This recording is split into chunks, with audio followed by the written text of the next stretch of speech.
TikTokeuse Monique Pearce akufi po a respecta ki condition ba pesa qui était. Condition nini ba pesa qui est. Parce que les solos ya bomba te, il faut na beta yango pona ko aider bato mususu kiza na makambo mususu. Ata oza na intention ya ko aider ya ko sunga. Mais il faut quelque part qu'on respecte ba condition bato mususu bazo pesa yo pona vie no moko. Soko respecter yango te zala makasi na vie de prière. Parce que bitumba mususu oya kokota ngo oyebi mutu na makolo te. Monique Pearce aza tiktokeuse nigériane. Bon, on a offert des défilés bino compte na ya TikTok. Asala ba contenu kitoko ya mère de famille.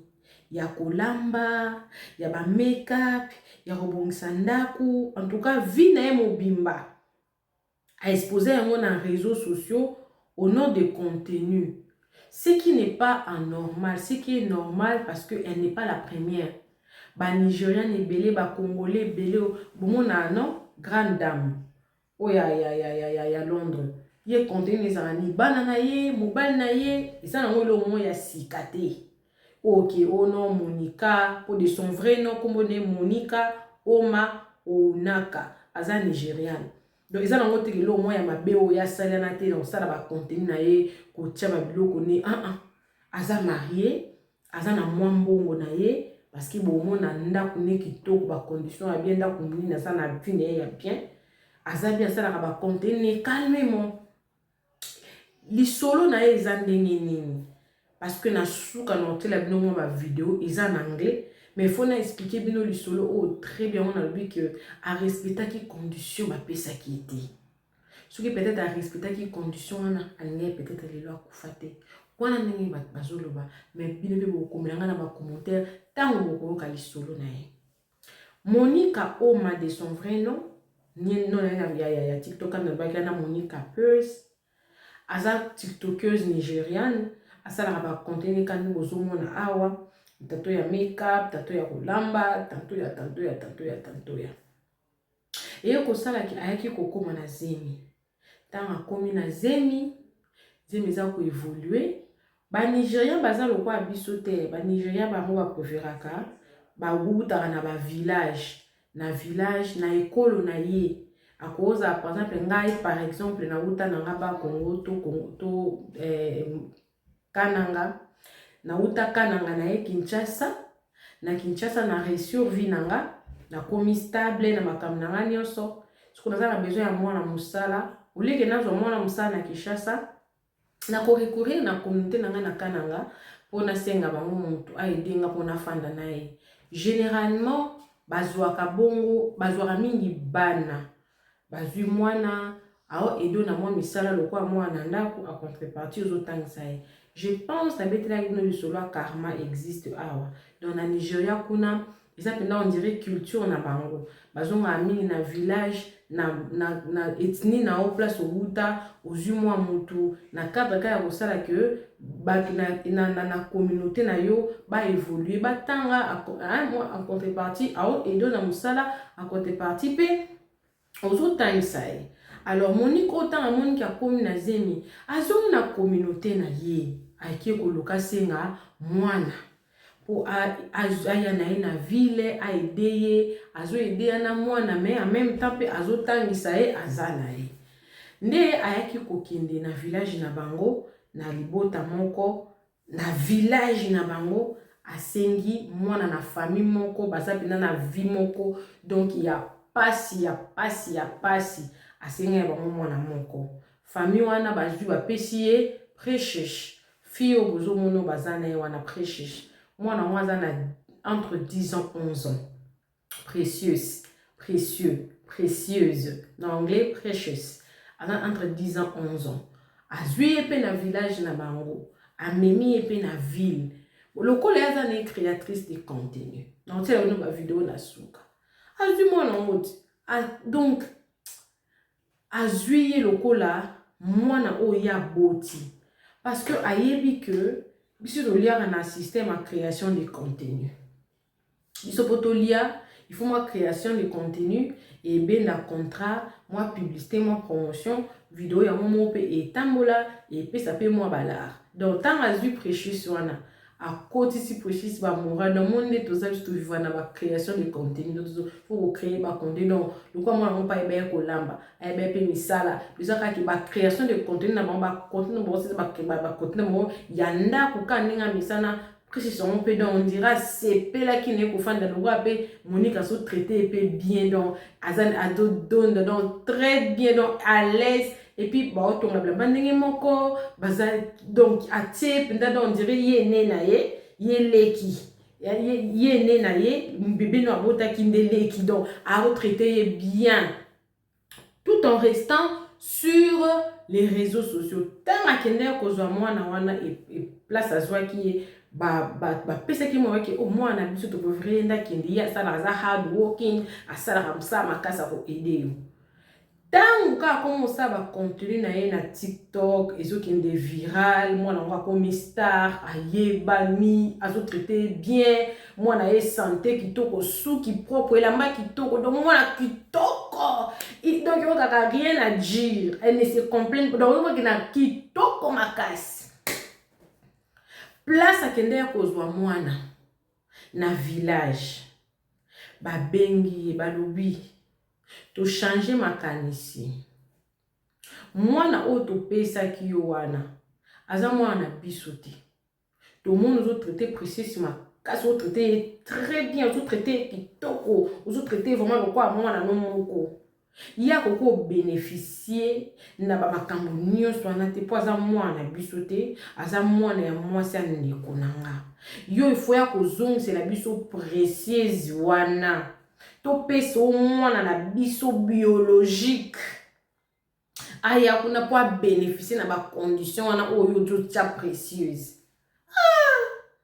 alobi te nga na ye kosenga bino mwana bopesa ngai mutu moko ya koede ngai na ville esika naza bino lokwa boyokaki kaka ya kozala housekeeper mwana mosala boy bozwi mwana ya bino te mwana ndeko na mwasi bopesenga ntango bomoni ke nga nakomi kotraite ye bien na réseaux sociaux bolingi na ya kozongisa mwana oyo asi ya mesa daya na bacondition na ye ya bien na ya kozongisa na village mpo nazo ya bino oyo biologique aya kobénéficie na classe makambo nyonso te na opesa bino te o nga nazwaki ka ye wana ka nazwaki nda ye kobenda princesse mopanzi atuni abiyebisanga vérité place ozalaki kofanda ezalaki ndenge nini yebisanga nyonso kobomba te précieuse alobi makambo nyonso mobala tata mwasi na ye wana banda ya kosala ye alobi mpenda bamaltraitance moko banda ya kosibir comme pas possible elle subissait des maltraitances kobeta kobastoni kutu kuna abanda ya kotanga te banda otangisa ye te bana kaya tata mwasi na ye nde banda ya kotanga ye penda kuna azalaki penda housekeeper donc mwana mosala ndaka tata mwasi na ye ntango précise oyo nani Monica ayoki bongo alobi ok lokola pe place pe bazwaki oyo nazwaki wana baza pe baparent na yo te atuni ye baparent na yo baza wapi alobi nga papa na nga na mama na nga bango nyonso mibale bakufa donc tata mwasi na nga wana ye nde moto andimaki kozwa ngai en charge yango nayaki epa na ye mama natuni est-ce que okolinga na adopte yo okoma na o mwana na ngai alobi oui na olingo adopte nga nakoma na nga mwana na yo mais po adopte ye il faut azoyeka na maboko ya tata mwasi nde wana place azwaki ye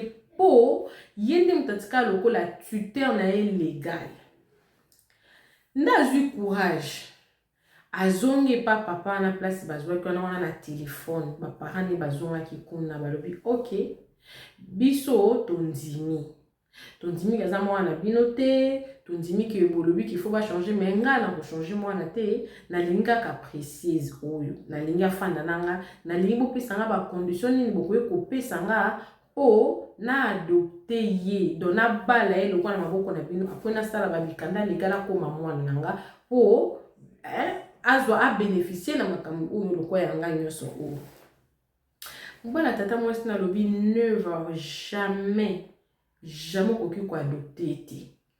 Zongisela biso ka ye biso tozongiselo topesa mwana mosusu. Lokwa baza village moko na baparents ya la fille. Baparents ya la fille bakei bameki kobondela ba expliquer babia mwana naza trop attaché tala basi ba mesani ekoloba mandenge nini ya mesana na ba réseaux sociaux bakoloba nini so ba venir kola ki bakabebele réputation patati patata. En tout cas maman penda kendaki vraiment asambi na famille wana. Tant maman bondeli tata mwasi ne wana ekoloba OK problème ezate toujours ça la liste ya makambo po bino bozwaye kasi et puis bo adopter. La famille nazana ba vidéo anoté la bino na suki zana mona anglais. Basali liste wana neti kaka ba okende ko bala penda mwasi wa mokolo ya majeur mature. Na intention kaka que Monique oyo atika la fille. Atika kaka précis wana zonga. Tangoye bameki ko discuter mukie. Bon baboyi na bango pe ko discuter. Nda ye na ye kondima malgré andimaki. Famille wana to ba Monica ki andimi liste wana. Babaluki. Ote to changer makanisi. Ezaki na mois de février.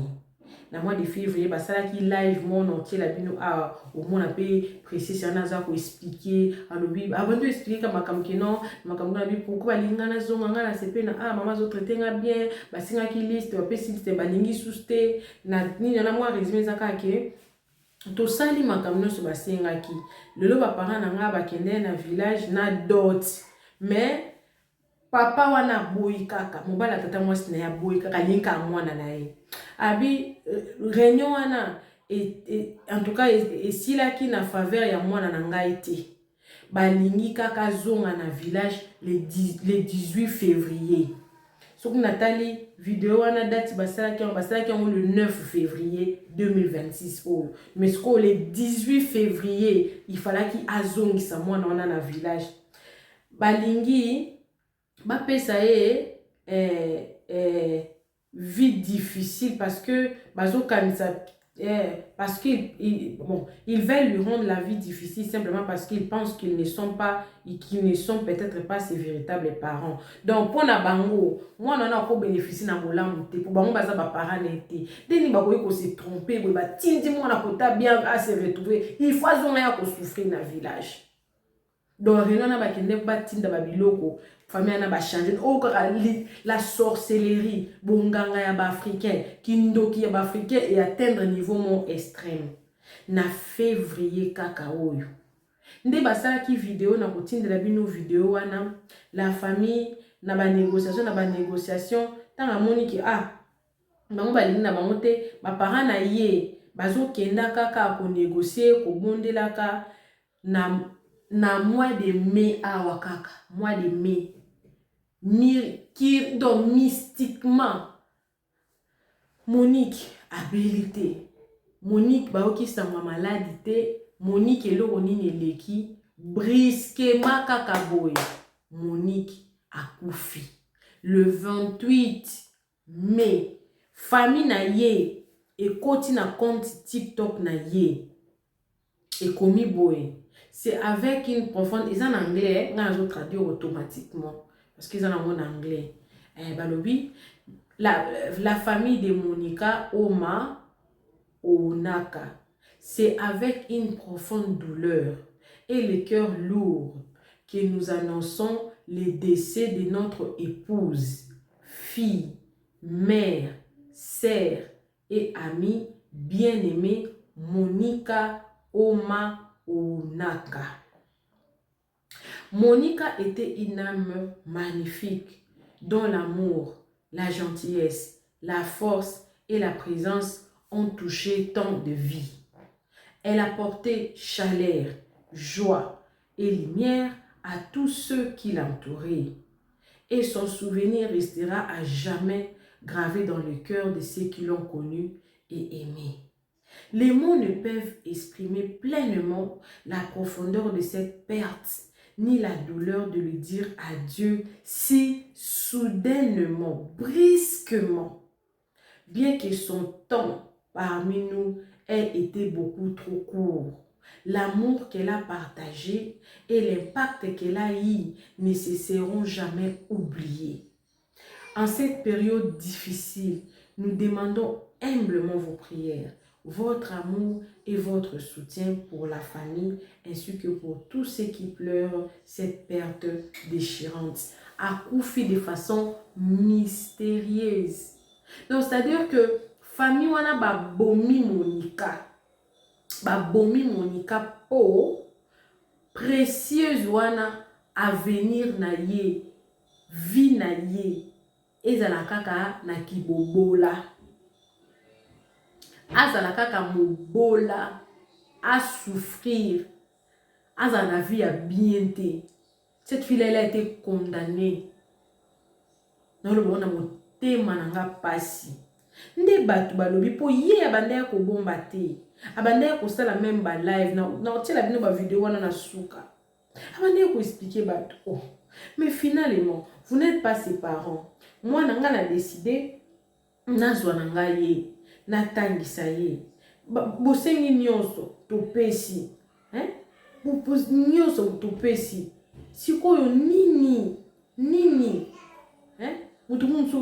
The part to this story, I think you didn't mention that it was when the little girl family saw that she was being treated well by the TikTok lady through their social media video. They began requesting that the little girl will be sent back and that the lady should be take the girl's elder sister instead.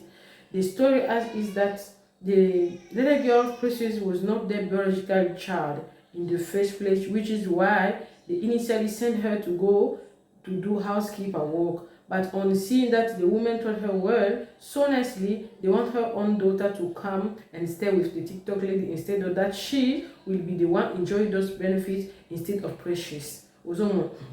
Donc, les gens comme aboué, parce que tout le monde connaissait maintenant l'histoire, parce qu'elle a les réseaux sociaux. Elle a réseaux sociaux. Ndenge nini do okindoki bango do batita ki précise on na ndako ya TikTokeuse po beke akoya ozani mwa musala mais tant ba monika ke wuu tant ba monika ka ke wuu aba izo simba alizong ça mutanga lobi. It's so unfortunate it ended this way for her. May her soul rest in peace. Some people are devil think that happened in Nigeria. Oh, donc bazoka moi ndenge nini mutalinga edele bino mwana donc famille mobile ya tata mwasi na tata mwasi na ye batindele mauvais sort babomi ye parce que ba estimaki ke ye ndenge aza wana pressé swana akokoza na vie ya bien te il faut azala mobola alobi mutumso alobi deux leçons. Ne poste pas ta vie entière sur les réseaux sociaux au nom de live content, au nom de ta vie quotidienne. Je suis surpris que les gens ne connaissent pas combien est dangereux et des fois spirituellement d'exposer des choses sur les réseaux sociaux. Ce que tu ne peux pas combattre ou tu ne peux pas mesurer, ne les fais pas. Never bark if you don't know thief the bad. Comment dire? Ne pique pas si tu ne sais pas ce que tu piques. Donc, comment dire? Ne pique pas ce que tu ne sais pas, ce que tu piques là va te retourner en retour. Parce qu'elle voulait se battre avec la famille, avec Moutou, avec Makoloté, au nom de l'enfant, ce qui était une très bonne idée. Mais quel est mon problème? Ce qui est aux hommes, c'est moi, je condamné. Ya kozala na vie ya mabe ya malonga te ya badi ya kitoko te yondo ke na place ne po ye soki okufi ya ozonga na village yo ke libela ya vie na ozonga kana ko souffrir donc soki mwana biso akobonga te ye pa kobonga te kindoki ya Afrika kindoki ya bafricain lisolo wana esalemi na Nigeria. Monique bakundaki ye suite ya précieux eyebani te parce que bazoposte te lisolo wana esuki wana tiktokese na biso akufi parce que alingaki kosunga à tout prix. Soki azalaki ata na vie de prière elingaki ezala ndenge mosusu peut-être andimaki te ke famille bakoko okoma ti na niveau wana. Siko est-ce eza coïncidence akufi na coïncidence? Pourquoi coïncidence yango esalaka ntango bazowela mwana nde coïncidence esalema akufa ka sikoyo? Nde bakestion wana ezoya na motu na ngai eza kosetourne motema na ngai ezoka. Donc akufi po arespectaki condition famille wana bapesaki ete. Po soki arespectaki condition wana azwaki mwana bango azongisi na ye mais peut-être lelo azosunga ye. Peut-être na musika mbaye na koko ya boko tie classe nga na futele awala peut-être classe ou ba solution soki mutaboyi ne loko netika akoti na bitumba wa ebe mutu na makolote Monique akufi. Est-ce que mbali ya précieux awufana na précieux awutika na précieux to kozongisa na famille? Beaucoup de questions actuellement là et ça n'a pas réponse. Donc tu as vu nos vidéos où il y a bandé koloba pour expliquer malgré tout ça l'ignoso balinka moi na ngazo mboka na moi deux vidéos où bon ça la bando ça ba vlog na bango on a qu'à commémorer mémoire nae mutu moko bien mutu moko gentil malheureusement mokili o eza mokili ya balu mokili o mokili toza il faut na vie faut qu'à respecter ma principe akokai kosunga ya ata na musika azokanisaka tout comme pas kokoloba ok na ozongisa bino mwana bino oyo mais na kozwana nga mwana bino te na koluka na nga mutu mususu ezalaki pe l'une des solutions il pouvait faire avec ok na pourquoi apprécier ça problème bozo apprécier ça zonga na ye azonga pa na bino mais na kozwa pe mwana bino te comme ça luki na mutu côté mususu afandi mais peut-être histoire il y a apprécié ce temps avec un côté comme on a sur la place parce qu'elle était abattue, elle était maltraitée, elle était quand le kata ba moyen les gars na soye on va baleke l'esprit na nenga kindoki baleke l'esprit na nenga kindoki on tika la bino vidéo bolanda nga na ozonga suste bo s'abonner na masolo ya Nela TV. Awa chaque jour besoin nouveau le solo ma solo ezaki ma solo vrai eza vérifiable juste na ba photo so na ba photo na ba vidéo te juste na ma solo ki mutu nda betenga solo a vérifier ki mazala ba ma solo vrai des vécus de gens et que ko sunga yo o sala bererte ezalaki erreur o Monique asalaki elle pouvait chercher une solution ko aider moi na tana musika mais voilà elle en a payé atiki bébé ne ya moke bolanda ba vidéo na otie la bino wana nga na ozonga esuste bolanda. He shall stay. My mind will calm down. One day he will just come as if he's a devil and say I should come back. Today he starts like that. I don't understand. Nigerians, make una help me. I don't get what to do. Make una help me. If na advice, make una advise us. If na one help us, no na help us, I beg. I don't get any other thing to do. Make una help us, I beg. If that man is my father, he won't do this to me. He won't say I should come out from a good place and go back to a bad place. As I'm talking right now, my mind knows with me inside. Since morning, why they happy? The man just won't cut the happiness out. You know what man see good things for this life one but how can this man tell me that he's not my father?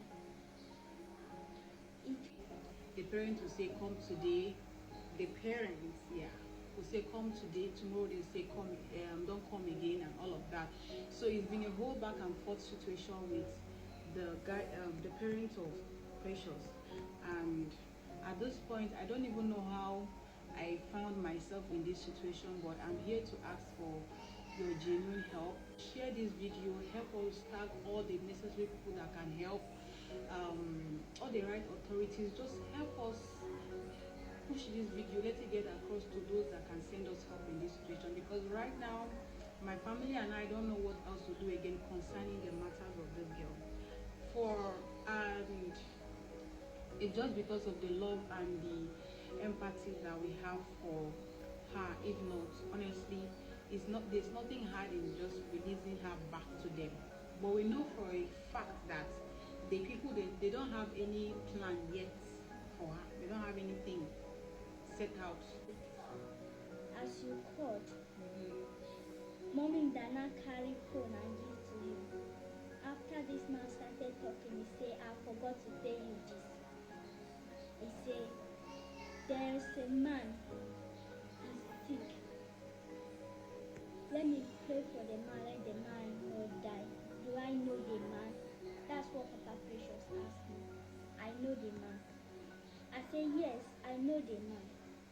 He can't tell me, say, that man, na him be my father. Let me pray for him, may no die. I say, who in they talk about? I can't tell, he can't tell me, say, that man, that your daddy. The way that man was talking.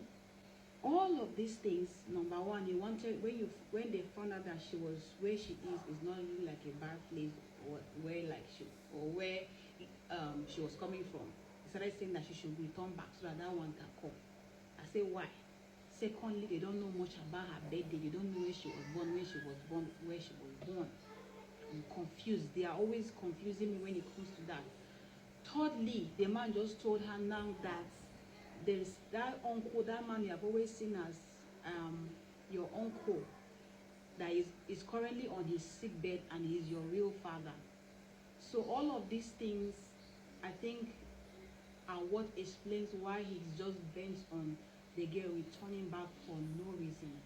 And I'm so scared that, because where she lived before, she suffered so many things, so many abuse, so many different things that we cannot literally like just say here. So I'm so scared that this girl might not be returning to something good.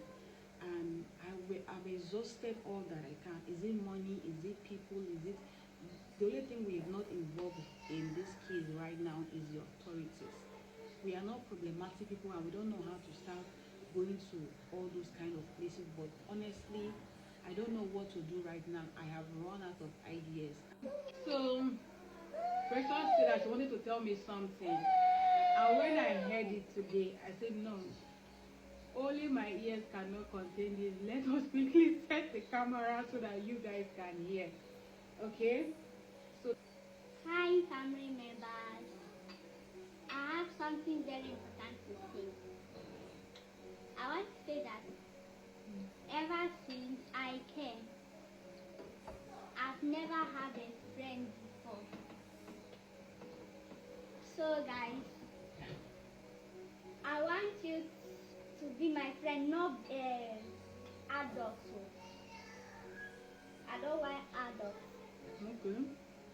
The one that is like me, or the one that is bigger than me, small. The one that is tall, Okay. small. Okay. Somebody around your age bracket, Abby? Yes. Like your age mate. Yes. Okay. Somebody like my age mate. Okay, And what you are trying to say today, that you're looking for a friend. Yes. Okay. You need a friend in Yes. Abuja. And I want a friend to have a brother. Okay.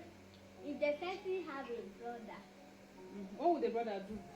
the brother will be Leia's friend. Okay. Because me too, I have a brother. Okay.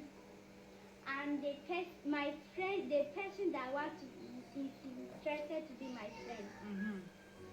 His mother will be my mommy's friend. Okay. Nice. Okay. But let the friend be nice, So you, right?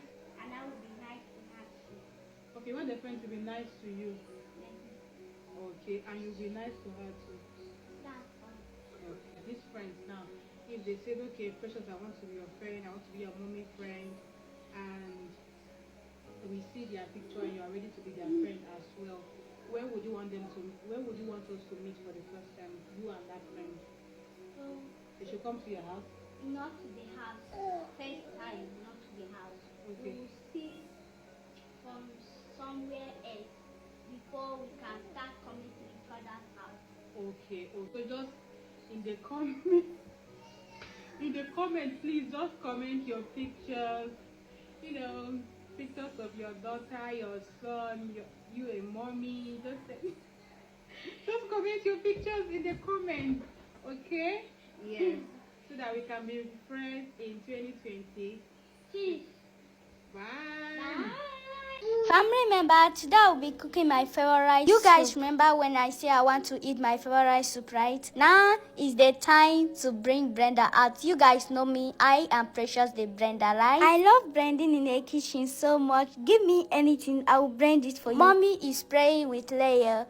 Leia was crying because of the sound of that blender.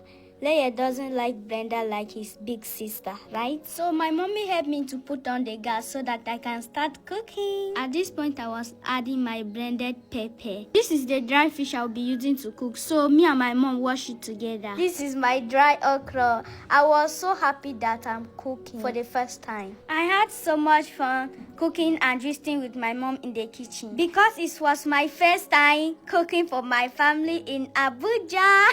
When my meat was soft, I added my palm oil, crayfish, and dry fish. Then I covered the pot and allowed everything to cook. My food was taking time, so mommy said she can't wait. My mommy now opened one can of mud to use and hold her hunger. Since my food was taking so long to be ready, here I opened my pot and put my dry okra, the star of the show. After stirring and stirring it, I tasted my soup and my soup was delicious. My mommy made semo for herself. Me, I had my fufu. Don't laugh at me, oh. I hope you enjoy watching this my video. Thank you for watching.